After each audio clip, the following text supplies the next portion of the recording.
Un passo importante verso il ritorno alla tanto auspicata normalità. Lo scorso weekend è ripartita l'eccellenza nella versione ridotta di 8 squadre. Speravamo da tanto tempo dover rivedere e riassaporare quello che è la partita di calcio. Ha veramente una coda di campionato, così chiamiamola, benché ridotta, una coda di campionato importante che porterà sicuramente una squadra all'intera regione. Forte l'entusiasmo e l'emozione di rimettere piede in campo in modo responsabile e nel rispetto delle norme sanitarie. La partenza di queste 8 società garantisce comunque 300-400 persone verificate e controllate, perché noi ogni settimana facciamo i tamponi, e questo certifica che le persone che oggi hanno partecipato a questo campionato sono in qualche modo sorvegliate. È un piccolo contributo che il mondo del calcio vuol fare, tutela della sicurezza, della salute e la sicurezza è la base iniziale nostra e lo è ancora oggi.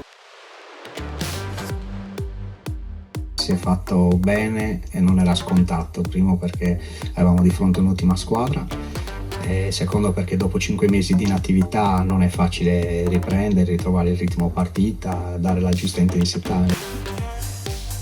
Ha visto una partita combattuta, ben giocata da entrambe le squadre, decisa da una palla inattiva. Al di là di questo, una prestazione secondo me davvero di buon livello. Un mini mondialino tutto sardo che ha destato oltre che gioia per chi ha ripreso anche tanta curiosità da parte dei tifosi e addetti ai lavori. Domenica ci sta Marco Sese, con serenità ce la giochiamo, io ho detto ai ragazzi stiamo attaccati sino alla fine e poi tiriamo le somme.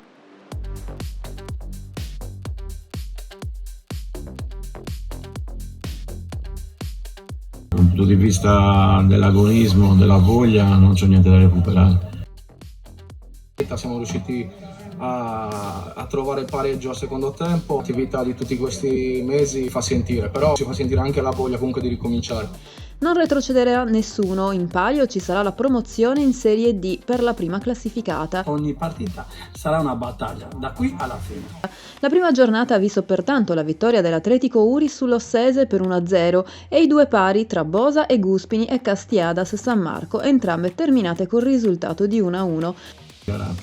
Di campionato vero già alla ripresa. Nuorese Portorotondo era già stata giocata lo scorso autunno e pertanto omologata con la vittoria dei Barbaricini per 3-2. Stiamo lavorando per le società, stiamo lavorando per i contributi futuri, stiamo lavorando per il format dei nuovi campionati, ma io sono felice oggi di aver innanzitutto rivisto una partita di calcio, è quello che ha un po' emozionato tutti, e poi insomma speriamo in un futuro migliore. Passando al calcio a 5 ci sono 3 belle notizie per le società sarde impegnate nei campionati regionali. La salvezza del futsal femminile Cagliari di mister Rafael Bertuzzi Ticiani. È importante dimostrare con la nostra partita che potevamo rimanere in Serie A. E del CUS Cagliari femminile allenata da Fabrizio Boi. Sul fronte giovanile i ragazzi della Leonardo Calcio A5 di mister Nicola Tidu che vanno a rappresentare la Sardegna in fase finale Under 19.